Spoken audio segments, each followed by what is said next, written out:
Package ready for insertion. दोस्तों, आप सबने ब्रेन हेमरेज का नाम तो जरूर सुना होगा।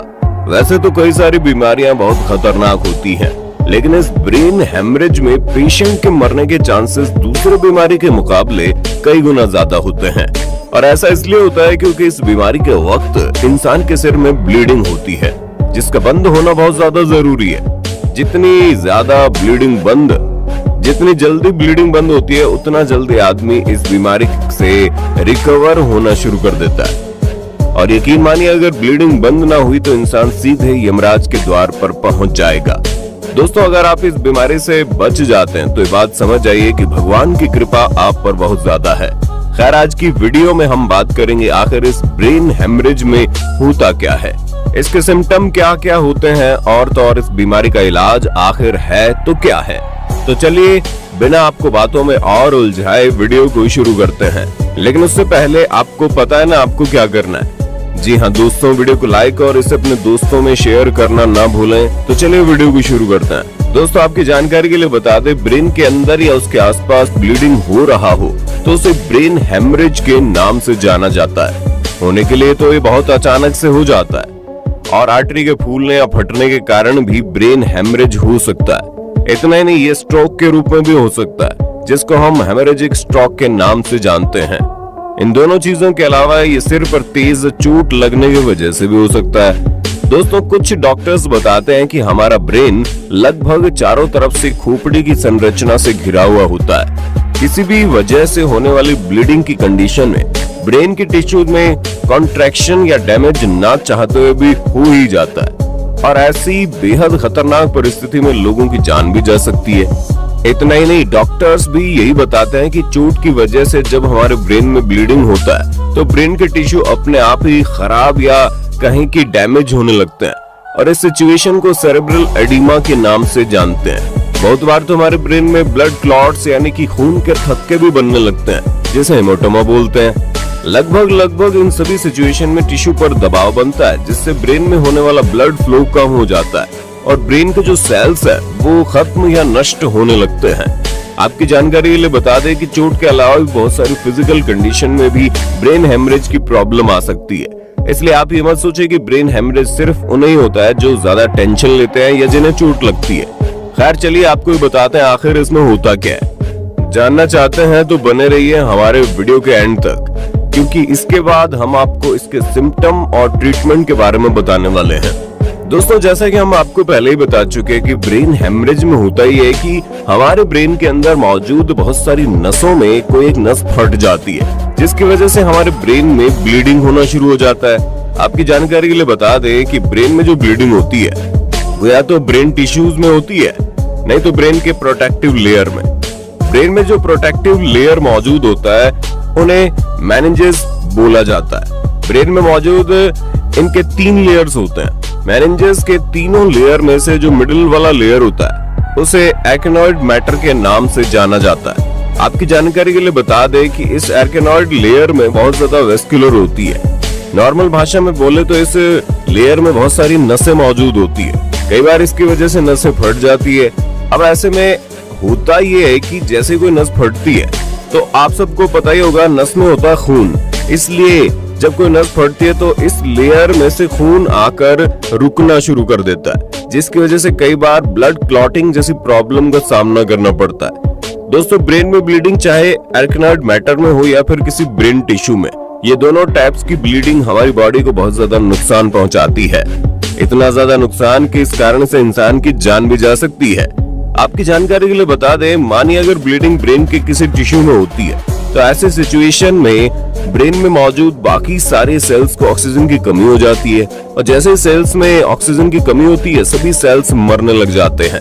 अब आते हैं दूसरे सिचुएशन में, अगर ब्रेन की ब्लीडिंग उसके प्रोटेक्टिव कवरिंग में हो तो ऐसे में वो प्रोटेक्टिव लेयर फूलना या कहीं स्वेल होना शुरू हो जाता है। अब जब ये प्रोटेक्टिव लेयर फूलने लगती है तो उसके नीचे मौजूद जितने भी सेल्स हैं उन पर प्रेशर पड़ने लगता है। अब इस प्रेशर की वजह से होता यह है कि इनका प्रेशर जिस जिस सेल पर पड़ता है वो मरने लग जाते हैं। खैर दोस्तों, अब बात करते हैं आखिर ब्रेन हेमरेज में होता क्या है। चलिए बात करते हैं कि आखिर इस बीमारी का सिम्टम क्या क्या है। किसी को कैसे पता चले कि उसे ब्रेन हेमरेज हो गया? जानना चाहते हो तो बने रहिए हमारे साथ। दोस्तों, इस बारे में हर डॉक्टर की अलग अलग बातें हैं। अगर इंसान को ब्रेन हेमरेज होगा तो ऐसा नहीं है आपको सिर्फ एक सिम्टम दिखेगा। इस बीमारी में आपको एक साथ कई तरह के लक्षण दिखाई पड़ सकते हैं, जिनको समय रहते अगर आपने पहचान लिया तो बिना किसी देरी के आप तुरंत डॉक्टर के पास जाइए। आप इस सिम्टम को लेकर कोई भी लापरवाही ना करें। नॉर्मल सिम्टम की बात करें तो लोगों को अचानक से झुंझुनी, कभी कभी कमजोरी और कभी कभार सुन्नता की प्रॉब्लम होती ही रहती है। इन सब के अलावा आपके चेहरे, हाथ या पैर में लकवा भी हल्की फुल्की परेशानी देखने को मिल सकती है। अगर आप में भी कुछ लक्षण दिख रहे हैं तो सही वक्त पर उनकी पहचान करें, जो बहुत ही ज्यादा जरूरी है। खैर, इन सब के बाद अगर आपको ब्रेन हेमरेज होगा तो आपको अचानक से सिर दर्द होना शुरू हो जाएगा। किसी भी सामान को निगलने में बहुत ज्यादा प्रॉब्लम हो जाएगी। आपकी आई साइट भी कमजोर हो सकती है। इन सब के साथ ही आपके शरीर का संतुलन बिगड़ सकता है। और तो और कई लोगों को तो किसी बात का भ्रम या फिर चीजों को समझने में थोड़ी परेशानी होने लगती है। इतना ही नहीं, अगर आपको कोई करीबी है जिसको बात करने में दिक्कत है या वो ठीक से बोल नहीं पाता, तो आप उसे डॉक्टर के पास एक बार लेकर जरूर जाइए, क्योंकि ये भी ब्रेन हेमरेज का एक सिम्टम है। बहुत सारे लोगों को कई बार या हमेशा ही थोड़ी सुस्ती बनी रहती है, या फिर वो बार बार बेहोश होने लगते हैं। ऐसे में जरूरत है आप इन सिम्टम्स को अपने ध्यान में रखें, क्योंकि ये कुछ ऐसे सिम्टम है जो कहीं ना कहीं बहुत नॉर्मली किसी और कारण से भी हो सकते हैं। इसलिए अगर ये सिम्टम आपको खुद में या किसी परिवार वाले में रोजाना देखने को मिल रहे हैं तो उसे भूलकर भी इग्नोर करने की कोशिश ना करें, वरना इस प्रॉब्लम को बड़ा बनने में ज्यादा वक्त नहीं लगता। दोस्तों, बात जब इसके इलाज की आती है तो डॉक्टर सबसे पहले जानने की कोशिश करते हैं कि आखिर ये ब्लीडिंग ब्रेन के किस पार्ट में हो रही है। इसके साथ ही वो ये भी जानने की कोशिश करते हैं कि आखिर इस ब्लीडिंग में ब्रेन का कितना हिस्सा खराब हो चुका है। अब बात ब्रेन की है तो डॉक्टर ऐसे देखकर तो कुछ समझ नहीं सकते, इसलिए वो MRI और CT स्कैन करवाते हैं। ये दोनों चीज कराने के बाद डॉक्टर को सब कुछ पता चल जाता है, जिसके बाद वो शुरू करते हैं ट्रीटमेंट को। कई सारे ब्रेन हेमरेज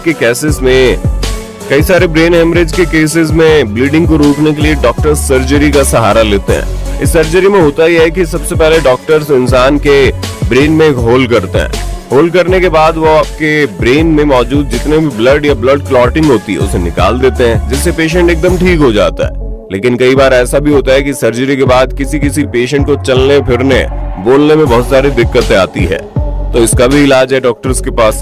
ऐसे सिचुएशन में डॉक्टर्स आपको फिजिकल थेरेपी लेने की सलाह देते हैं। इस फिजिकल थेरेपी से मरीज बहुत जल्दी रिकवर करता है और उसके कामों को बड़ी आसानी से करने लग जाता है। इन सब के साथ एक और कंडीशन होती है जिसमें मरीज ज्यादा सीरियस नहीं होता। ऐसे सिचुएशन में मोस्टली डॉक्टर सर्जरी को अवॉइड करते हैं। ऐसे में डॉक्टर्स कुछ अलग अलग टाइप्स की दवाएं देते हैं।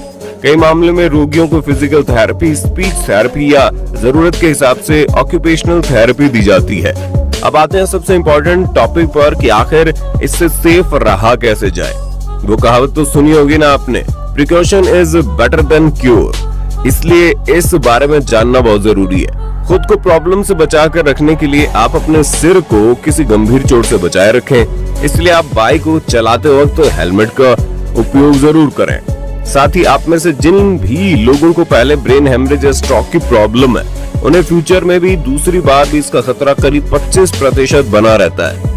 इन सब के साथ आप अपने लाइफस्टाइल को चेंज कीजिए और अपने खान पान को जितना हो सके उतना हेल्दी रखें। साथ ही जिन लोगों को हाई ब्लड प्रेशर की प्रॉब्लम है, वो अपने ब्लड प्रेशर को कंट्रोल में रखने के लिए कुछ सोल्यूशन ढूंढे। तो दोस्तों, ये थी हमारी आज की वीडियो जिसमें हमने आपको ब्रेन हेमरेज के बारे में बताया। उम्मीद करते हैं इस वीडियो में आपने बहुत कुछ सीखा होगा। वीडियो पसंद आया तो वीडियो को लाइक और दूसरों में शेयर भी कर देना। मिलते हैं अगले वीडियो में।